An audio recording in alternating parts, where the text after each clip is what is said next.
Hello, my name is Katie Greathouse and I am the Client Success and Operations Director at DebtNext Software.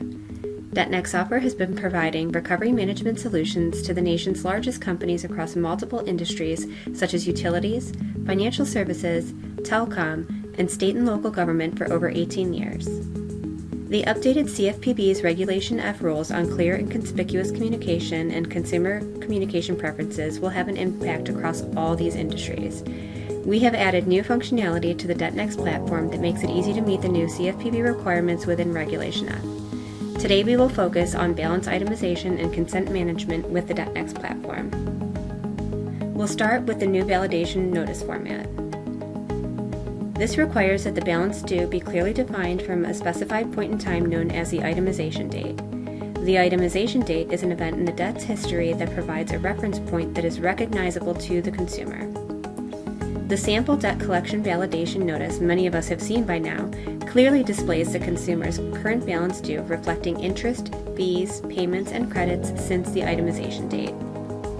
The DebtNext platform can be used to enforce the highest level of compliance, drive recovery strategies, interact with third-party data vendors, and offer a multitude of reporting along the way. Our platform's balance itemization functionality can be configured to properly calculate and communicate consumer understandable balances while accounts move through the collection lifecycle. Here we will look at how the DebtNext platform captures account-level information to communicate an understandable balance from the itemization date selected. Let's pull up an account.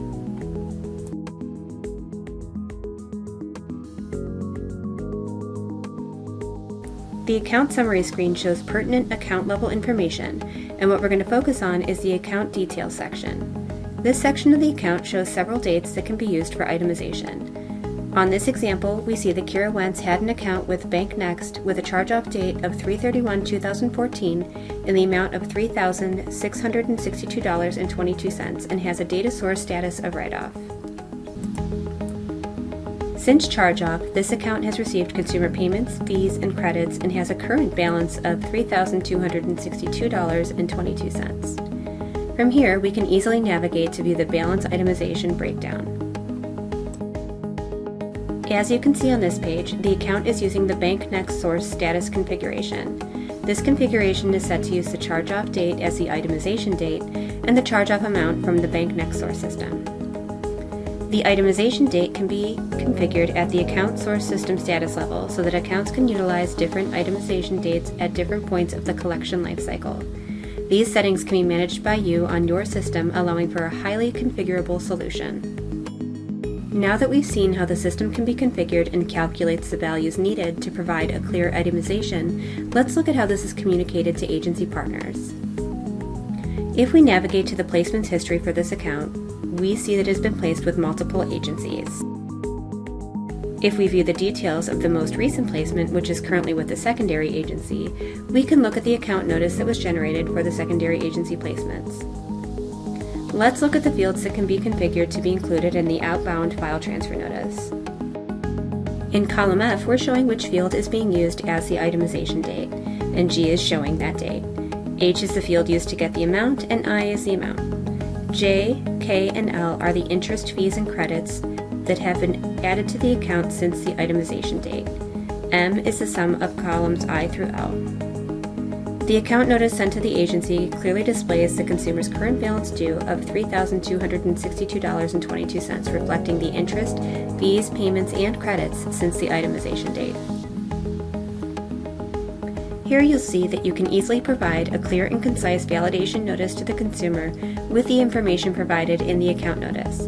If the consumer requests additional validation of the balance, this can be generated by the platform, which allows for complete document management, document requested delivery, and document generation. In the event that the consumer did request additional validation, the system has the ability to generate the balance itemization report from an agency media request or internal media creation. Here we can see that the media document was successfully created.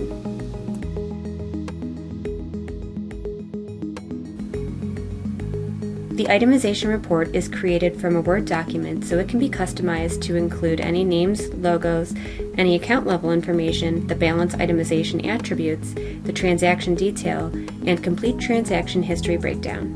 This document is used to provide additional transaction-level history that can be used to supplement the balance itemization. Now that you have seen how the DebtNext platform provides an easy and configurable solution for the validation notice itemization, let's take a look at our platform's ability to handle consumer communication consent. In the consumer-friendly collection environment, consumers have control over how and when they want to be contacted and by whom. Standard communication mediums include phone, written, email, and social media.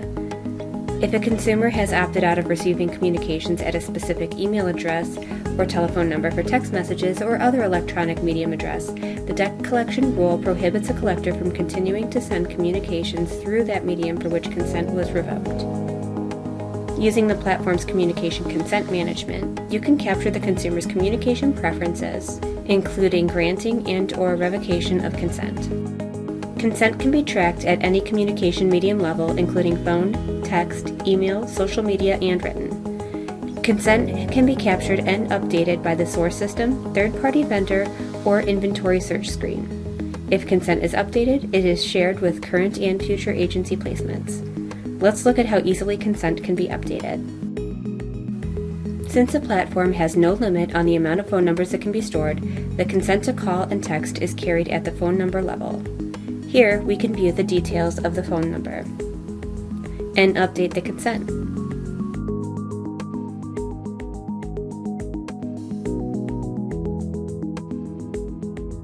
Updates made will generate an activity append to be sent to the agency partner the next time file notice is run. The agency can update consent via activity append updates when consent is given or revoked at the agency partner level.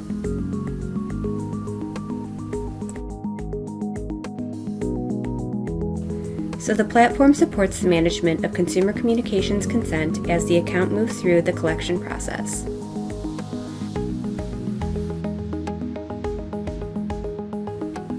In conclusion, our platform provides an easy and configurable approach to the clear validation notice and consumer consent. This allows for a consumer-first collections approach managed via tracking and shared consent, which in turn keeps you moving toward a consumer-friendly collection strategy that operates within the CFPB Regulation F rules. We really appreciate your time today and look forward to answering any questions you may have in our virtual booth. All of us at DebtNext are here to help you navigate the ever-changing collection industry. Thank you, and we hope you have a wonderful day.